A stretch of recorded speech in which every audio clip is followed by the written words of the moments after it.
예, 감사합니다. 여러분을 다시 만나 뵙게 돼서 감사하고요. 우리가 시작하기 전에 하는 게 있지, 항상?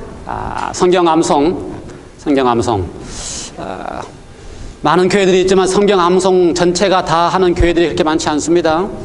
그런데 특별히 우리 교회가 성경을 전체 암송하고 있는 것에 감사하시고, 지난주 성경절하고 이번 주 성경절하고 같이 암송을 하겠습니다. 뒤에가 안 들려요? 그 턴 온이 됐는지 확인하고 빨간 거 들어오는 하게 하시고,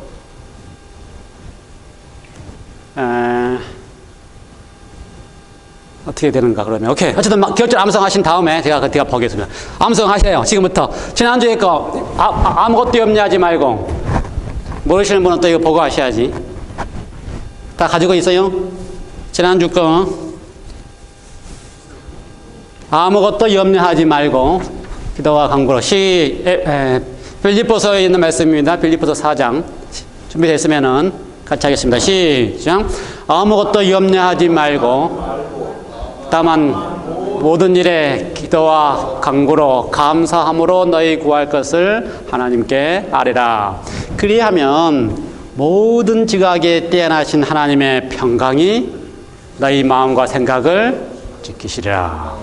빌립보서 4장 몇 절이에요? 4장 6절 7절 말씀. 예, 오늘은 나의 힘이 되신 여호와여. 시편 18편 1절과 2절에 있는 말씀입니다. 5과 준비됐습니까? 하겠습니다. 시작. 나의 힘이 되신 여호와여, 내가 주를 사랑하나이다. 여호와는 나의 반석이시요 나의 요새시요 나를 건지시는 이시요 나의 하나님이시라. 여호와는 나를 피할 바위시요 나의 방패시요 나의 구원의 뿌리시요 나의 산성이시로다. 시편 18편 1절 2절 말씀입니다. 감사합니다. 다음 주에 거는 또 여러분 우리 마을기 잘 이렇게 스탠드 카드로 만들어 주셨지요? 다 받으셨지요? 10개 만들어 주셨으니까 우리 한 가족마다 다 갈 수 있습니다. 밥상 앞에 딱 올려 놓으셔서 한국말로 영어로 5가 다 외우시기 바랍니다. 6과지요? 6과 다 외우시기 바랍니다. 예. 함께 우리 잠깐 기도하시면서 말씀을 시작할까요? 하나님 아버지, 주의 말씀으로 들어갑니다. 성령 하나님의 인도하셔서 주의 말씀을 살필 때에 깨달아 알게 하시고 말씀으로 힘을 얻게 하여 주시옵소서. 감사드리오며 예수님의 이름으로 기도옵나이다. 아멘. 예, 계시록 예수의 계시라 시리즈 세 번째 시간입니다. 지난주에 우리가 무슨 말씀을 하셨는지 기억합니까? 요한계시록의 특징이 있다고 그랬어요. 요한계시록을 요한이 쓸 때에 편지라라고 이야기했고요. 또 하나는 애언이라라고 이야기를 했습니다. 이 애언의 말씀을 읽는 자들과 듣는 자들, 그리고 요한이 자기가 이것을 기록해서 7교회에 보낸다라고 편지라고 이야기를 했습니다. 그래서 애언과 편지의 역할이 다 들어있는 이야기를 지금 우리가 잘 알고 있는 표현으로 하면 어떤 표현이라고 그랬어요? 그 편지 속에 예언적인 모습들이 들어있는 편지는 어떤 편지다? 무슨 편지? 무슨 편지요? 연애 편지다. 연애 편지다. 제가 말을 너무 빨리 해가지고 여러분이 다 기억이 안 나시는 것 같은데, 제가 너무나 지난주 설교를 제가 들어보니까 너무 설교의 이야기를 너무 빨리 했더라고요. 너가 이제 연애 편지 이야기를 너무 많이 하는 바람에 흥분해가지고 너무 설교를 빨리 했어요. 제가 들어도 빨리 했어요. 그래서 오늘 조금 좀 천천히 하겠습니다. 그러나 여전히 연애 편지 이야기를 하겠습니다. 연애 편지 형식을 띄었다. 연애 편지 형식을 띈 요한계시록을 구조적으로 딱 보면요. 지난 설교 리뷰입니다. 구조적으로 연애편지 구조상으로 요한계시록에 쓰여 있습니다. 연애편지는 특징이 구조적으로 특징이 있는데, 첫 번째는 연애편지는 길게 써야 돼요. 그래서 신약 성경 가운데 많은 편지서들이 있지만 연애편지 형식으로 썼기 때문에 요한계시록은 아주 깁니다. 몇 장까지 되어 있어요? 22장까지 되어 있습니다.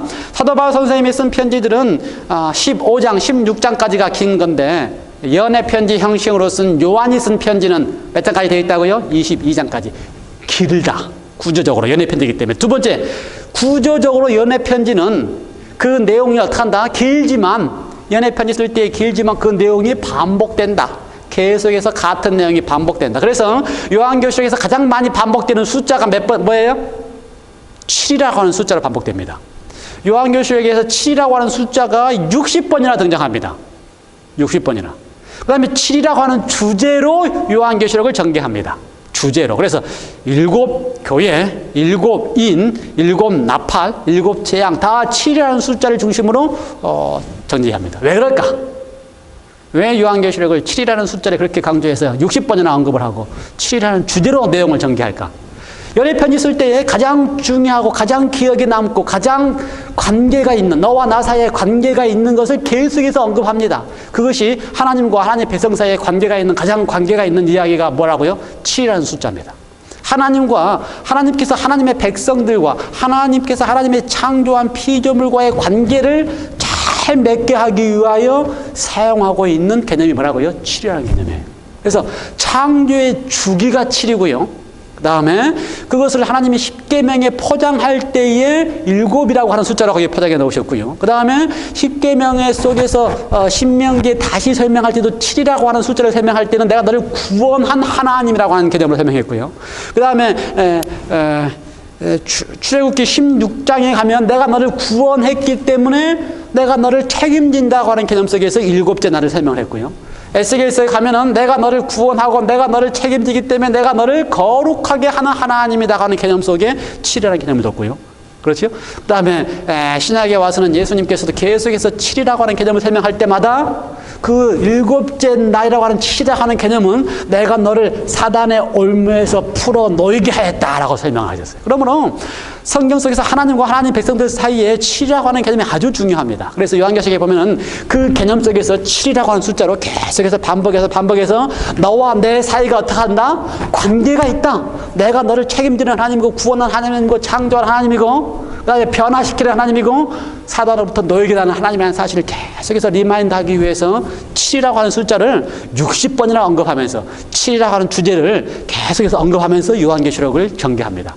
그래서 그건 연애 편지 형식을 가지고서 요한은 하나님과 우리 사이의 관계를 중심으로 언급을 해요.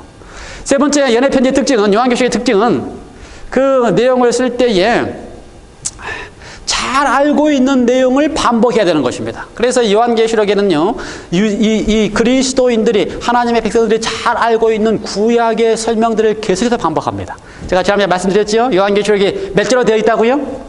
404절로 되어 있는데 그 가운데 278절이 구약에 있는 내용을 가장 계속 반복했어요. 그러니 70% 넘게 요한계시록의 내용의 70%는 다 어디서 가져왔다고요? 구약에서 가져왔고요. 나머지 30%는 요한이 경험한 신약의 개념에서 가지고 왔습니다. 그래서 하나님의 말씀과 예수의 증거, 하나님의 말씀은 요한의 개념 속에는 어떤 거예요? 구약에 있는 말씀이 하나님의 말씀이고 예수의 증거는 신약에 있는 개념. 그 두 가지를 다 가지고 와서 100%의 요한계시록을 만들어냈어요. 그 이야기들은 이미 그리스도인들이나 오늘 우리 그리스도인들이나 다 하나님의 말씀과 예수의 증거를 통하여 알고 있는 내용을 가지고 설명을 했습니다. 그래야 이해를 잘하기 때문에. 그래서 요한계시록은 구조상 연애편지 형식을 썼다. 연애편지 형식의 네 번째 특징은요, 연애편지를 쓸 때는 구조상 내용 그걸 쓸 때에 그냥 평범한 말로 안 씁니다. 어떻게 써요? 너와 나 사이에 알고 있는 특징적인 말로 씁니다. 그래서 은유적으로 상징적으로 씁니다. 그래서 이름을 부를 때에 준 그러든지 히 그러든지 상징적으로 써요. 그래서 요한계시록은 연애편지 형식이기 때문에 상징적, 은유적인 표현을 많이 썼습니다. 그렇죠? 별이라느니, 촛대라느니, 그 다음에 달이라느니, 짐승, 상징적으로 표현했어요. 그래서 그러한 관계 속에서 그 상징이 이해돼야지만, 연애 편지의 관계 속에서 사랑하는 사람이 나에게 줬다고 하는 것이 이해돼야지만 그 사랑하는 사람의 표현이 이해가 되기 시작합니다. 그래서 요한계시록에 나오는 어려운 용어들을 내 마음대로 해석하면 안 되고 어떻게 해야 된다고요? 하나님과 나 사이에 사랑의 관계로, 사랑해서 그런 말을 썼을 때는 내가 딱 느껴지는 그런 언어로 이해돼야지만 구조적으로 요한계시록이 이해가 돼요. 내용적으로 요한계시록은 연애편지 형식을 썼습니다. 연애편지에 그 내용 속에 네 가지가 반드시 들어갑니다. 첫 번째 연애편지에는 반드시 뭐가 들어가요? 내가 너를 사랑한다는 얘기가 들어가요. 그렇게 연애편지 쓰면서 사랑한다는 말 안 하는 사람 없잖아요. 그 말을 계속해서 반복합니다. 그러므로 연애편지 속인 요한계시록 속에는 사랑한다는 얘기가 계속 반복돼요. 계속 반복됩니다. 그 다음에 사랑하기 때문에 지금도 너와 내가 함께 있고 싶다. 그래서 예수님은 부활하시고 하늘에 가셨지만 연애 편지를 쓰면서 내가 너와 지금 함께 있다고 하는 이야기를 계속해서 강조합니다. 너는 과거가 아니야. 혼자 버려지지 않았어. 지금도 내가 너와 함께하고 있다는 이야기를 요한계시록에서 계속해서 반복합니다. 세 번째, 연애 편지는 어떻게 해요? 떨어져 있지만 내가 곧 너에게 간다. 곧 간다. 그래서 요한계시록의 핵심은 뭐예요? 내가 곧 간다. 마지막으로 연애 편지는요, 내가 곧 가면 어떻게 하자? 이제 함께 영원히 행복하게 살자. 그래서 요한계시록에는요, 내가 마침내 다시 와서 너를 내게로 있어서 함께 영원히 행복하게 산다고 하는 결론으로 요한계시록이 끝납니다. 그래서 요한계시록은 구조상 연애 편지의 형식을 가지고 있고 내용상 연애 편지의 형식을 그대로 따르고 있다. 확실히 이해가 됐어요, 이제? 요한계시록의 내용이? 그러므로 요한계시록을 읽을 때마다 그 읽는 사람이 복이 있다고 한 이유가 있습니다. 읽는 자와 듣는 자들과 그 가운데 있는 말씀을 지키는 자들이 복이 있다고 한 이유가 있어요. 왜요? 연애 편지 읽는 사람들은 행복하기 때문에. 헬라어로 그 복이 있다는 이야기가 헬라어로 무슨 말이라고요? 행복하다. 그러므로 연애 편지 읽는 사람은 연애 편지 개념으로 구조상 이해하고 내용상 이해하면 요한계시록을 공부할 때마다 어떻게 해요? 행복해요. 그 다음에 그 행복한 사람들은 연애 편지에 읽고 나서 행복한 사람들은 연애하고 난 다음에 어떻게 해요? 예뻐지고 변합니다. 그래서 우리가 요한계시록의 말씀을 하나님께서 우리에게 사랑의 연애 편지로 준 것으로 읽고 감동하고 감격하면 우리가 어떻다고요? 변할 수 있다. 변할 수 있다. 그게 하나님이 우리에게 가지신 목적이에요. 그렇죠? 하나님 우리에게 연애 편지를 주신 목적입니다. 그래서 연애 편지를 다 읽고 나면 우리가 신부로 준비가 돼요. 신부로 준비될 때 마지막 그 신부가 준비되는 모습을 보면 하얀색 드레스를 입고 오시는 신랑 되시는 예수님을 맡고 있는데 그 요한계시록에서는 그것을 뭐라고 표현했냐면요. 그 입고 있는 흰 드레스가 너희의 옳은 행실이다 그랬어요. 그러니까 우리가 하나님 안에서 예수님을 닮아가면서 연애를 하고 예수님과 사랑을 나누면 예수님을 닮아가는 삶이 우리 속에 나오게 되기 때문에 그것이 우리에게 주시는 뭐라고요? 의로운 의의 옷이라고 표현되어 있습니다. 그러므로 우리는 마침내 연애 경험을 하면, 그래서 우리가 요한계시록을 공부할 때에 이렇게 하면은 언제 끝날지 모릅니다. 2년 하게 될지 3년 하게 될지. 그러나 2년 3년 동안 요한계시록 하는 동안에 주님과 더불어서 연애하는 경험을 많이 하시기 바랍니다. 사랑을 많이 나누시기 바랍니다. 그래서 그 예수님이 우리 속에 아주 좋은 분으로 닮아지게 되시기 바랍니다. 됐어요?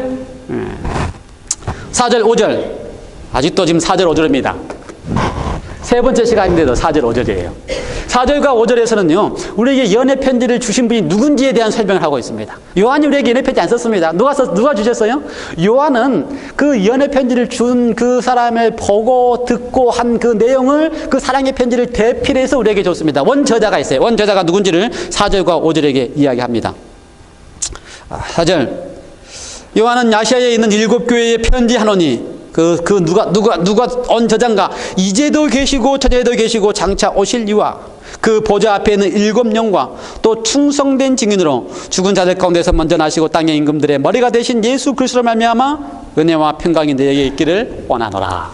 여기 편지를 주시는 분의 이야기를 합니다. 우리는 이 장면을 딱 보면서 4절과 5절에 있는 이야기를 보면서요, 우리는 이곳에 세 분의 하나님이 있다는 사실을 압니다. 그렇죠? 세 분의 하나님이 있다는 사실을 알아요. 첫 번째는 이제도 계시고 저에도 계시고 장차 오실 이와, 그 다음에 보좌 앞에 7영과, 세 번째 누구예요? 충성된 증인으로 죽은 자들까지 먼저 나시고, 그 다음에 뭐였어요? 땅의 임금들의 머리가 되신 그 예수 그리스도, 이 세 분이 등장하는 것을 압니다. 그리고 그 세 분으로 말미암아 우리에게 뭐가 있습니까? 은혜와 평강이 있습니다. 우리에게 은혜와 평강을 주시는 분은 이 하나님이십니다. 우리가 한국말은 하나님이지만 하나님을 히브리어 언어로 하면, 원래 언어로 하면요, 엘로힘이라고 하는 단어입니다. 하나님이라는 단어가 무슨 단어를 말하고요? 엘로힘. 그래서 히브리어 엘로힘이라고 하는 단어 자체가 복수입니다. 복수. 엘로힘, 그런 복수예요. 그래서 구약의 처음에 창세기 1장 1절에 태초에 하나님이 천지를 창조하시니라 그럴 때에 태초에 하나님이 그때 무슨 말이라고요? 엘로힘, 복수의 하나님. 그래서 어떤 하나님이 요한계시록에 얘기하면은 이제도 계시고 정치도 계시고 장차 오시는 그 하나님, 그 다음에 보좌 앞에 7영으로 등장하시는 하나님, 그리고 충성된 증인이시오, 그 다음에 죽었다가 먼저 나신 자시오, 땅의 모든 권세들의 머리가 되신 그 하나님을 가리켜서 엘로힘 그럽니다. 그 엘로힘 하나님이 왜 복수예요? 하나님은 정의할 때 하나님은 사랑이시다라고 정의했기 때문에 그래요. 사랑을 혼자서 사랑할 수 없습니다. 사랑은 반드시 뭐가 있어야 돼요? 사랑을 서로 주고받아야 돼요. 둘이서 사랑하면 사랑을 얼마든지 잘할 수 있어요. 왜냐하면 사랑에 흩어지지 않기 때문에. 근데 진짜 셋이 존재하면서 사랑하더라도 어느 하나 흩어지지 않고 다 서로 사랑할 수 있으면 그때서 비로소 무슨 사랑이에요? 진짜 사랑입니다. 그래서 하나님은 삼위 세 개체로 존재하십니다. 그 세 개체로 존재하는 하나님이 성경의 역사를 통하여 인류의 역사를 통하여 계속해서 우리에게 당신 자신 그 세 분으로 존재하신 하나님을 우리에게 나타내 주시는 것을 가리켜서 계시라고 신학자들은 이야기해요. 하나님을 나타내 보이는 겁니다. 그래서 하나님이 하나님을 나타내 보일 때에 세 분으로 존재하지만 때때로는 그분의 이름을 나타낼 때에 나는 여호와다라고 이름을 밝혀요. 처음으로 밝힌 이름이 여호와입니다. 그 여호와 하나님을 가리켜서 전에도 계시고 이제도 계시고 장차 오실 이라고 표현되어 있어요. 그 이름은 뭐라고요? 여호와 하나님이다. 전에도 계시고 이제도 계시고 장차 오실 이. 근데 이 표현은요, 여호와 하나님이 표현한 표현과 같습니다. 여호와 하나님이 처음으로 당신을 모세 앞에 필요할 때 나는 스스로 있는 자니라 이렇게 했어요. 나는 스스로 있는 자다. I am that I am. 나는 스스로 있는 자다. 그렇죠? 그래서 그 스스로 존재하기 때문에 전에도 스스로 존재했고 지금도 스스로 존재하고 장차도 스스로 존재하는 하나님이다 라고 하는 표현을 할 때에 여호와 하나님, 스스로 존재하는 하나님. 그 장차 오실 이라고 하는 표현 속에 원래는요 헬라 이 언어의 표현에 가면은 오신다는 의미가 아니고요, 그걸 다른 말로 표현하면은 방문한다 그 말입니다. 히브리적인 표현에 가면 파카드라는 표현이에요. 방문하다. 하나님은 항상 스스로 계실 뿐만 아니라 계시고 나서 그 창조한 피조물과 함께 있고 싶으셔서 방문하고 계시는 분이세요. 찾아오시는 분이세요. 그러니까 하나님은요, 만들어 놓고 너는 나와 관계없이 멀리 떨어져 계시는 분이 아니고, 하나님은 본성상 사랑이기 때문에 사랑을 주기 위해서 만드셨기 때문에 어떻게 한다고요? 찾아와서 방문하고 함께 있고 싶다고요. 그래서 하나님은 항상 스스로 존재하실 뿐만 아니라 그 다음부터는 그 존재하실 하나님이 사랑을 주고 싶은 대상과 함께 있고 싶으셔서 내가 장차 온다, 항상 온다, 찾아온다, 그런 개념이 계시는 분이 바로 어떤 하나님이다? 여호와 하나님이다. 두 번째 등장하는 하나님을 가리켜서 우리는 보호자 앞에 있는 일곱 영이라고 표현했습니다. 이 이름을 가리킬 때에 하나님이 당신을 계시하실 때에 엘로힘에서 시작해서요, 엘로힘 복수에 시작해서 나는 스스로 있는 여호와 하나님이다라고 설명했을 뿐만 아니라 그 엘로힘 하나님이 보호자 앞에 있는 일곱 영이라고 하는 표현을 할 때는 이렇게 표현했습니다. 구약에서는 여호와의 신, 여호와의 신. 그래서 구약에 등장하는 또 다른 하나님의 이름은 여호와의 신이라고 하는 존재입니다. 그래서 세 분의 하나님이 등장하는 거예요. 여호와의 신. 이 신은 보호자 앞에서 일곱 영으로, 일곱 신으로 등장하십니다. 지혜와 지식의 영이요. 지난번에 이사야에 있는 이야기 했지요? 이렇게 일곱 신으로 등장하십니다. 그래서 이 두 분은 이 일곱 신, 이 여호와의 신이 등장할 때는 구약성경에 보면은요, 여호와의 신으로 일곱 영으로 등장할 때는 항상 그 신이 사람들에게 교통하고 역사하고 움직이려고 할 때 여호와의 신이 등장해서 그 일을 이루십니다. 여호와는 스스로 존재하실 뿐만 아니라 그 다음에 여호와의 신으로서 어떻게 한다고요? 사람의 삶 속에서 역사하고 바꾸시고 이루실 때마다. 그 다음에 여호와 하나님, 엘로힘 하나님이 그 하나님을 계시하고 나타내 줄 때에 여호와 하나님, 여호와의 신인 일곱 영으로 등장한 하나님, 그 다음에 구약에 등장하는 여호와 하나님을 엘로힘 하나님을 등장해 줄 때에 세 번째 등장하는 인물로서의 하나님을 등장할 때는 여호와의 사자라고 구약에서 표현해요. 여호와의 사자. 예를 들어서 야곱이 에봇강에서 싸움할 때에 그 이름을 가리켜서 여호와의 사자 그렇게 표현해요. 그렇죠? 그 다음에 여호와 하나님, 이 여호수아가 군대 장관으로 싸움에서 나아가 있을 때 그 앞에 딱 섰을 때 여호와의 사자, 군대 장관 이렇게 표현해요. 그래서 여호와 하나님, 스스로 계시는 하나님이 인간 앞에 딱 나타나 주기 시작할 때 그 이름이 어떤 이름이에요? 여호와의 사자. 그 다음에 하나님은 자신을 여호와의 사자가 표현하고요, 인간이 인간 앞에 나타나는 하나님을 딱 볼 때에 다 표현이 달라요. 느부갓네살은 뭐라고 표현해요? 신들의 아들. 그 다음에 다니엘서에 보면은요, 인자 같은 이 이렇게 표현하기 시작합니다. 그래서요, 엘로힘, 제가 지금 많은 설명을 드리는 겁니다. 신학적인 설명을.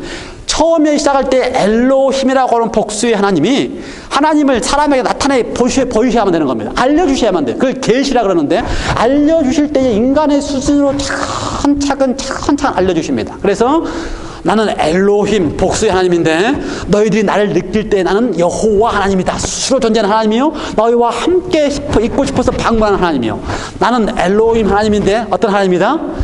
여호와의 신이라고 불리는 일곱 영으로 등장한 하나님이요 나는 엘로힘 하나님인데 너희 앞에 딱 쓸 때는 여호와의 사자요 내가 나를 볼 때는 인자 같은 인이요 신들의 아들 같은 이름으로 그래서 그 여호와의 사자고 인자 같은 하나님이 이 땅에 딱 오신 다음에는 스스로 뭐라고 불러요?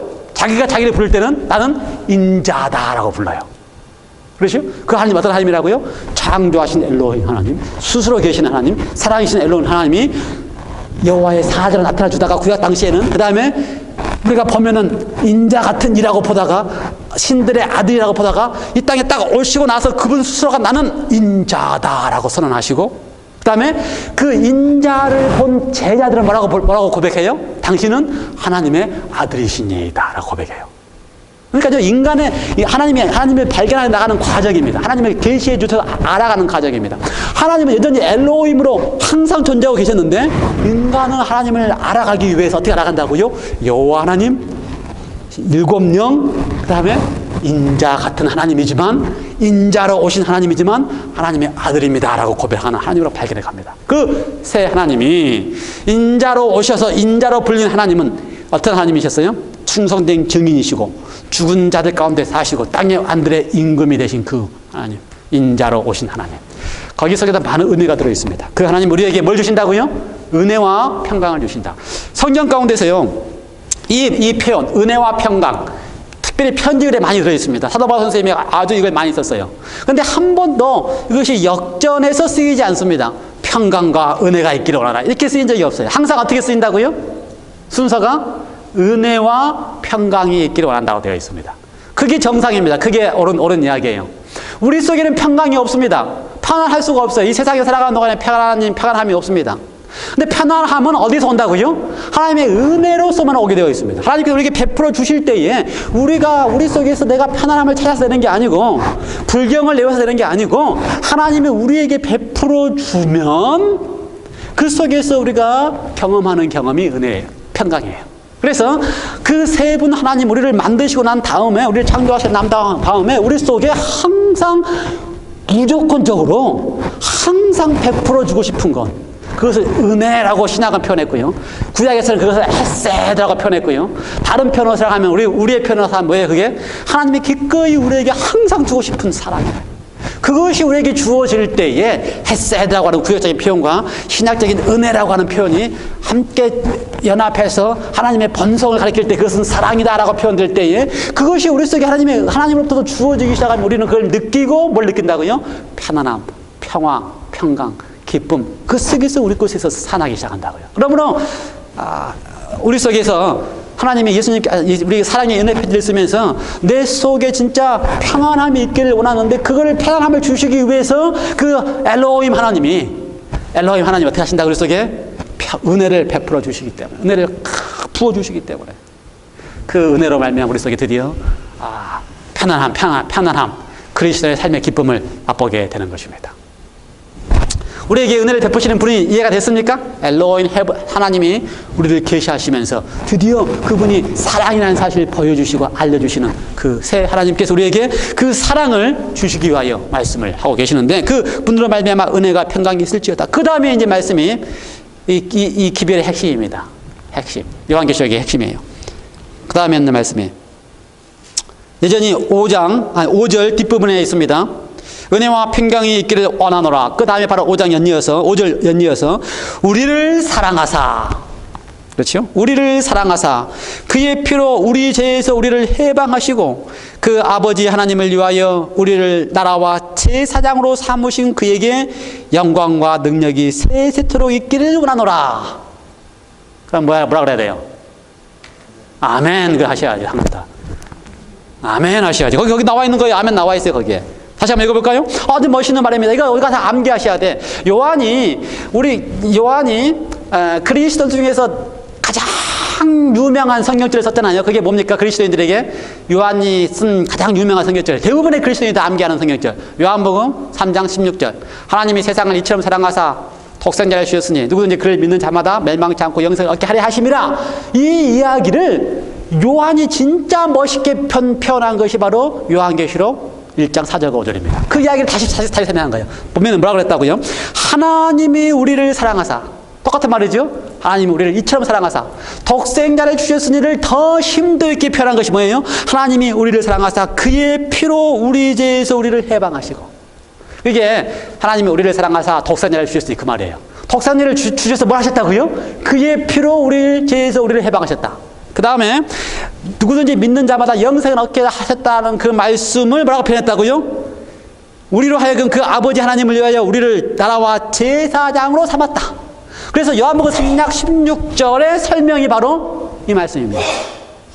요한복음 3장 16절은 어떤 성경절이고 가장 기본적인, 그래서 처음 신앙을 사랑하는 사람들한테 설명한 거고, 그 요한복음 3장 16절을 요한이 이제 그리스도인이 됐다고 하는 사람들에게 조금 더 심도 있게 설명한 것이 요한계시록 1장 4절과 5절입니다. 이해가 돼요? 같은 내용인데 조금 더 심도 있게 이해하도록 하는 것이 요한계시록 1장 4절과 5절입니다. 그러므로 요한복음 3장 16절을 암기하는 것처럼 이 성경절을 암기해야 돼요.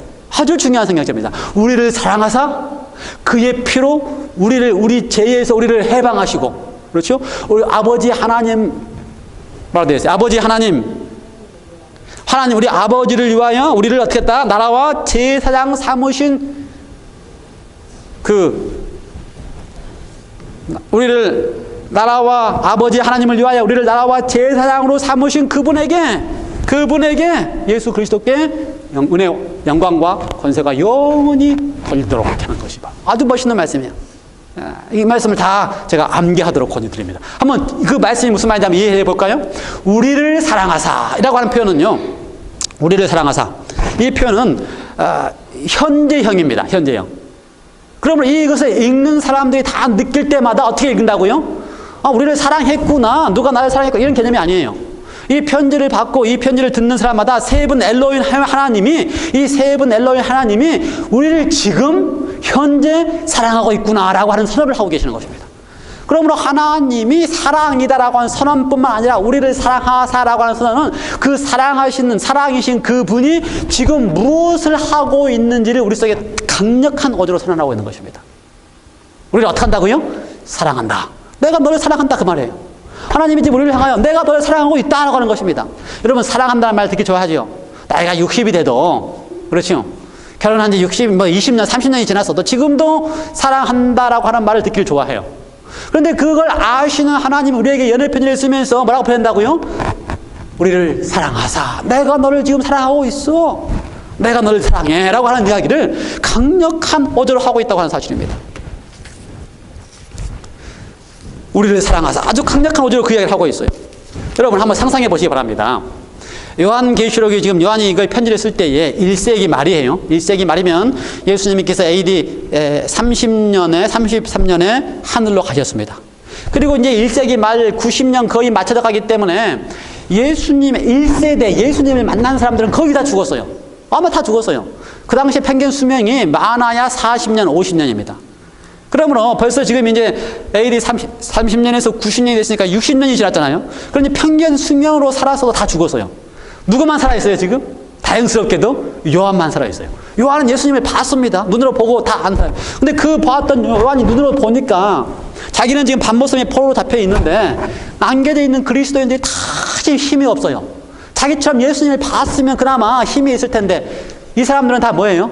1.5세든지 2세든지 예수님을 본 사람들이 아니에요. 다 전해 들은 사람들이에요. 그러므로 신앙이 지금 힘이 다 떨어져가지고 지금 절망 가운데 있어요. 그러나 그뿐만 아니라 환경이 핍박이 있죠. 어려움이 있죠. 그 다음에 그리스도인이 되는 순간부터서 어때요? 잡혀 죽을 수도 있고, 그리스도인이 되는 순간부터서 주위에 있는 사람들에게 손가락질 당하고 함께 연합하여 살 수도 없고, 이런 어려움 속에 있는 그 남겨져 있는 그리스도인들이 불쌍하고 안 됐어요. 그걸 알고 있는 요한이 하나님께 탁 보니까 뭘 느껴요? 그 하나님은, 그 세 분 하나님은 그래, 지금도 사랑하고 있다는 사실을 알려주고 싶은 거예요. 21세기에 살고 있는 우리들에게 지금도 하나님께서 알려주고 싶은 것이 있다면은 지금도 나는 너를 사랑하고 있다는 사실을 알려주고 싶어 하시는 거예요. 그걸 잊지 않도록, 내가 너를 지금 사랑하고 있다는 사실을 절대로 잃어버리지 않도록 그걸 강조하고 싶어 하시는 거예요. 그것만이 우리가 신앙생활 할 수 있는 유일한 힘의 비결이기 때문에. 그래서 뭐라 그래요? 처음에 쓴 이야기가 우리를 사랑하사 라고 선언을 하고 계시는 것입니다. 그래서 그 사랑한다고 하는 이야기가 느껴지고 전율이 나야 돼요. 우리를 사랑하사는 이야기를 딱 들으면 이야, 나를 이렇게 사랑하는구나 라고 하는 것이 느껴져야지만 우리는 지금 그때서 비로소 뭐라고 있는 겁니까? 연애 편지의 경험으로 연애 편지를 듣고 있는 거예요. 우리를 사랑하사 그의 피로 우리 죄에서 해방하시고, 이 이야기가 요한복음 3장 16절 해석하는 아주 중요한 이야기입니다. 그의 피로 우리 죄에서 해방하시고, 신학적인 개념에는요, 죄에서 해방한다라고 하는 이야기를 잘 안 씁니다. 그의 피로. 신학적인 개념은 그의 피로 죄에서 사하셨다. 그의 피로 죄에서 용서하셨다. 그의 피로 죄에서 구속하셨다. 대속하셨다. 이런 표현을 계속 써요. 그런데 그의 피로 우리 죄에서 해방했다라고 하는 개념은요, 요한이 쓴 개념은요, 구약적인 개념입니다. 그래서 그것이 요한복음의 구조상 잘 알고 있는 구약적인 개념을 다시 사용한 거예요. 피로 죄에서 해방했다고 하는 것이 왜 구약적인 개념이냐? 해방했다고 하는 개념을 썼어요. 해방했다. 해방은 용서보다 더 큰 차원입니다. 내가 그냥 너를 용서해서 그 말은 또 죄를 지어도 또 용서한다 그런 개념이지만, 해방했다고 하는 것은요, 신분이 달라진다는 개념이에요. 이것이 왜 구약적인 개념인가? 구약에서 그의 피로 말미암아 해방된 경험은 출애굽의 경험입니다. 이스라엘 백성들이 애굽에서 종노를 하고 있었을 때, 종으로 살고 있었을 때에 그들을 그 종에서 해방할 때에 마지막 해방하는 방법이 피로 해방하는 것이었어요. 그래서 그 피로 마지막 그 양의 피로, 그렇죠, 그 흠없는 양의 피를 문 좌우 설주와 임방에 딱 바르고 나왔을 때에 그날 밤에 어떻게 했어요? 그 장자가 죽는 천사들이 다 거기를 넘어가고 패스 오버하고 그 죽음에서부터 살아난 순간 그 노예로부터서 해방돼서 그 다음부터 뭐가 됐어요? 이제 노예가 아닌 자유 신분이 됐습니다. 이거는 구약적인 개념이에요. 그래서 그리스도의 피는, 양의 피가 그들을 노예에서부터 완전히 해방해서 자유로운 신분을 바꾼 것처럼, 똑같은 개념으로 지금 예수 그리스도의 피가 우리를 종에서부터서, 종이에요. 그래서 사토바 선생님은 로마서 6장에 너희가 죄의 종이다. 너희가 죄의 종이었더니 그리스도 말미암아 그의 피로 말미암아 이제 해방되었느니라라고 선언했어요. 그러므로 요한은 그걸 똑같이 인용해서 우리가 죄의 종이었는데 그리스도의 피가 우리를 죄의 종에서부터 해방해서 이제 뭐가 됐다? 자유로운 사람으로, 의로운 사람으로 바꾸었다라고 하는 사실을 설명하고 있는 것입니다. 이해가 돼요? 그래서 거기서 해방이라는 단어를 쓸 때는 막연히 죄를 용서했다, 씻었다 그런 개념이 아니에요. 성경 가운데 특별히 킹 제임스 버전만 죄를 씻었다라는 개념을 썼어요. 영어로. 다른 모든 영어 성경은요, 그 죄로부터서 완전히 해방됐다라고 썼어요. 킹 제임스 버전이 참 좋은 성경인데 거기는 제가 마음에 안 들어요. 킹 제임스 버전만 그렇게 썼어요. 이유는 있지만, 어쨌든 핵심은, 헬라어적인 이해의 핵심은 죄를 씻었다는 개념이 아니고 어떻게 죄에서부터서 해방했다. 아주 개념이 달라집니다. 신분이 달라져요. 그러니까요, 종이었던 신분에서 그리스도의 피가 우리를 어떻게 했다고요? 완전히 신분을 바꾸어 놓았다고 하는 것입니다. 헬라어 문법적인 표현에 가면 이거는 과거 완료형입니다. 과거 한 번에 딱 완료해버렸다는 거예요. 그러면 그리스도의 피가 우리를 위해서 십자가에서 한 번 우리를 위하여 피를 흘리신 것으로 말미암아 그때부터 우리는 이미 신분이 바뀌어진 것으로 완료됐다 그 말입니다. 신분이 바뀌어졌어요. 세상 여러분이 제 종이 아닌 신분이 됐다고 하는 것입니다. 그걸 강력하게 선언하고 있는 게 해방했다고 하는 이야기. 여러분, 더 이상 내가 죄의 종노를 하고 있다 생각하지 않게 되시기 바랍니다. 나는 신분이 어떻게 됐다고요? 나는 이제 드디어 과거에 예수의 십자가의 피로 나의 신분이 바뀌어서 나는 해방된 사람, 의로운 사람.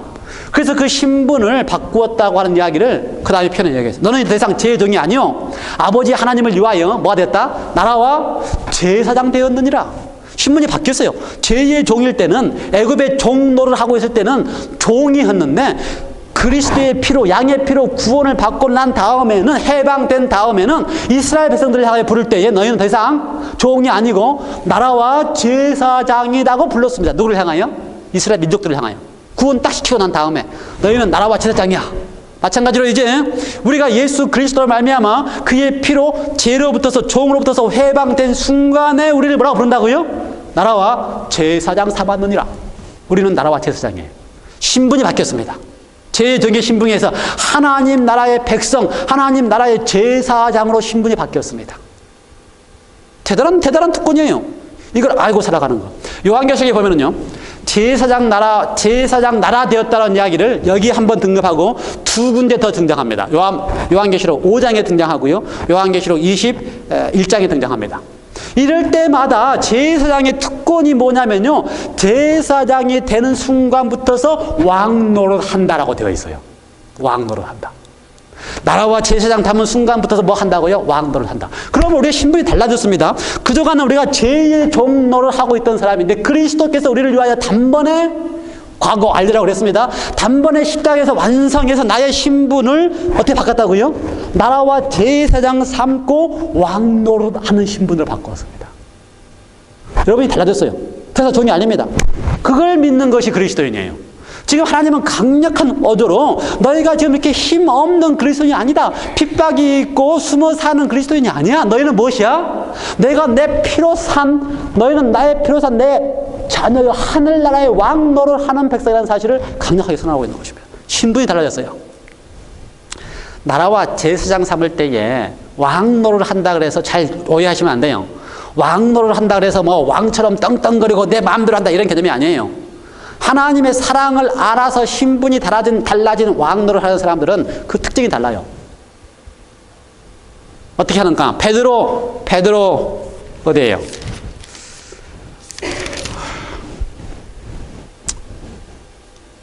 어디다 써놨나? 베드로전서 2장 9절에요. 우리로 하여금 제사장 삼고 왕노를 한다고 하는 이야기를 쓸 때에 거기에 똑같이 언급을 했습니다. 그것이 무엇인지를 설명했어요. 베드로전서 2장 9절에 9절 10절 오직 너희는 2장 9절 오직 너희는 택하신 족속이요 왕같은 제사장들이요 거룩한 나라요 그의 소유된 백성이니. 우리가 뭐라고요? 거룩한 나라요 왕같은 백성이요 소유된 백성이다, 왕이다 이 말입니다. 어떻게 해서 그렇게 했어요? 그의 피로 우리를 해방시켰기 때문에 그의 소유한 백성이니. 2장 9절 이는 너희를 어두운 데서 불러내요, 제2의 종에서 불러내요 그 귀한 빛에 들어가게 하신 자의 아름다운 덕을 선전하게 하려 하심이라. 우리가 왕노를 하는 게 뭐라고요?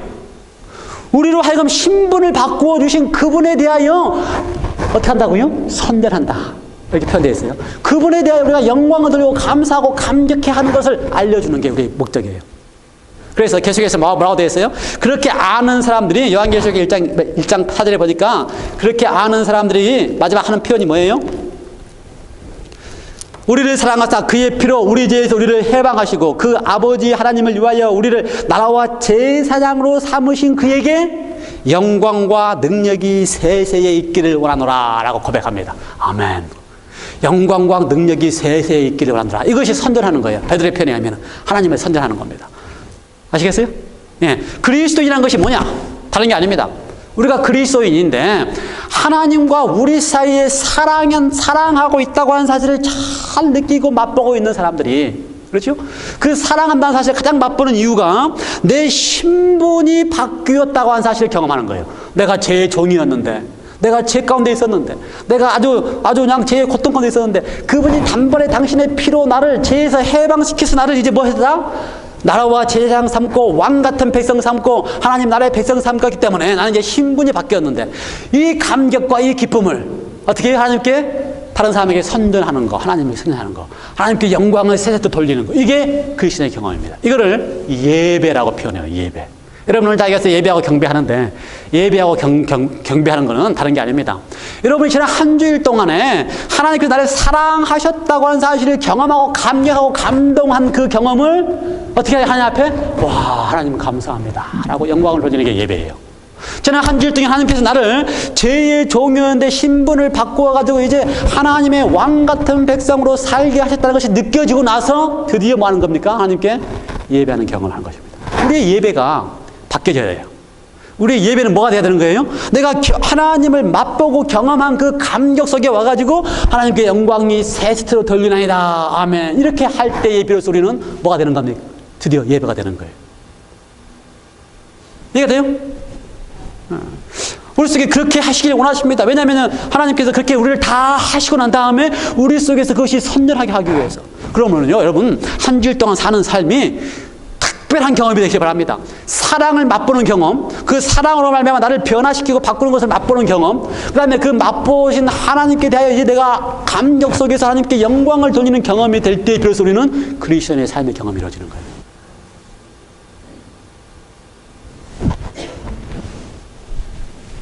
저한테 시간이 또 다 끝나버렸네.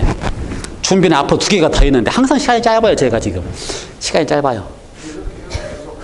12시 반대도 계속 하면 제가 미안해서 못해. 하나만 더 하고 마치겠습니다. 두 개 중에서 하나만 더. 여러분이 계속 향을 해서 하는 거야. 7절 볼지어다 구름을 타고 오시리라. 각인이 눈을 그를 보겠고 그를 찌른 자들도 볼터이요 땅에 있는 모든 족속이 그를 인하여 애곡하리니 그러하리다. 아멘. 그러하리다. 예스. 아멘. 무슨 말이에요 여기는 이제?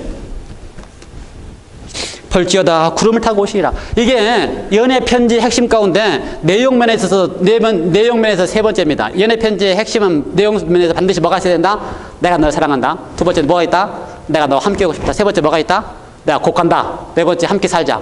근데 이 연애 편지의 핵심이 여기 들어있는 거예요. 7절 뭐가 들어있는 것입니까? 볼지어다 구름 타고 오시리니.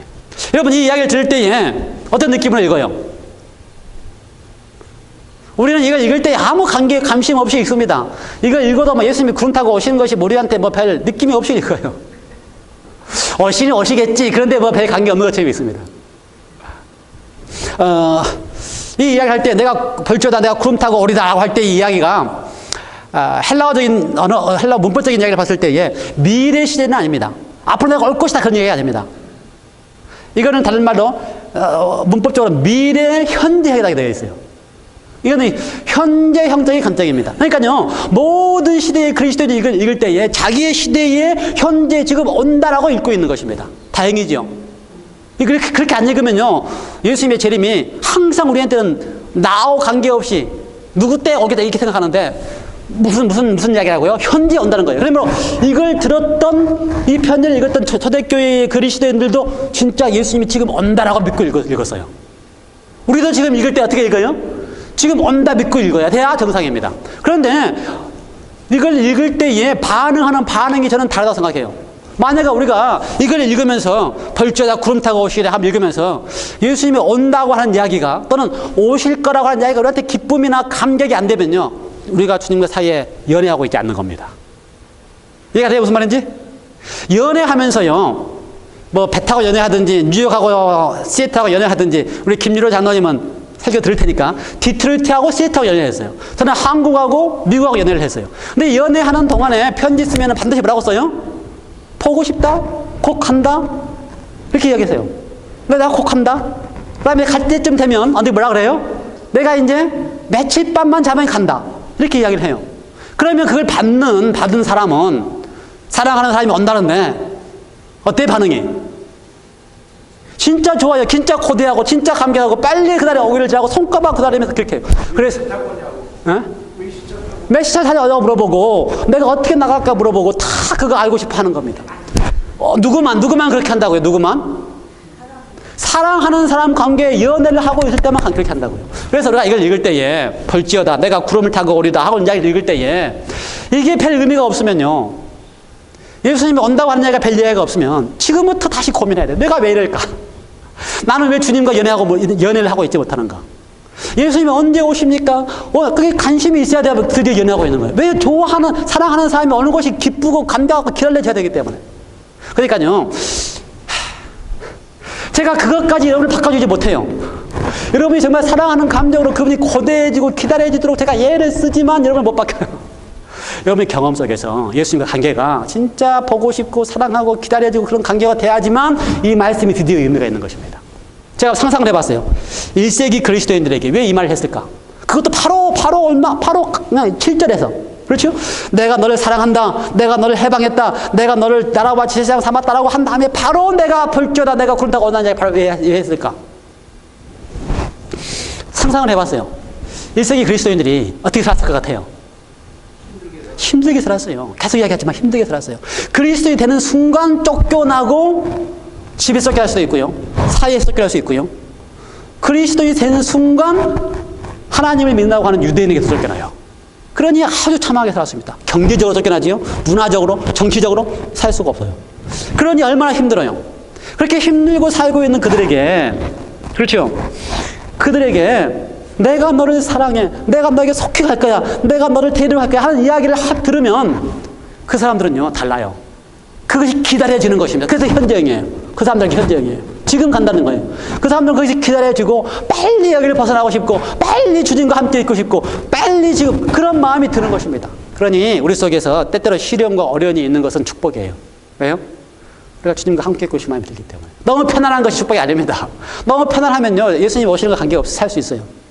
지금도 편안한데 예수님 오는 게 뭐가 필요해요? 그러므로 1세기 그들에게는 진짜 예수님이 구름 타고 오신다는 이야기를 지금 해주는 게 그렇게 감사한 거예요. 오신다는 사실이. 그것도 약속대로 오신다는 사실이. 거기 보면은 그를 찌른 자도 볼 것이요. 그 다음에 누가 또 본다 그랬어요? 온 백성들이 다 볼 것인데 애통한다. 저는 이 말이 아주 고민스러워요. 애통한다. 하나님 예수님께서 재림하시다는 걸 보면서 왜 거기에 애통한다는 사람들이 있는가? 왜 눈을 찌른 예수님을 찌른 사람도 본다는 이야기가 있을까? 제가 아주 고민을 많이 했어요. 예수님이 오신 모습을 보고 우는 사람이 두 무리가 있을 것입니다. 두 무리가. 애통하는 사람이 표현대로. 누가 우는가?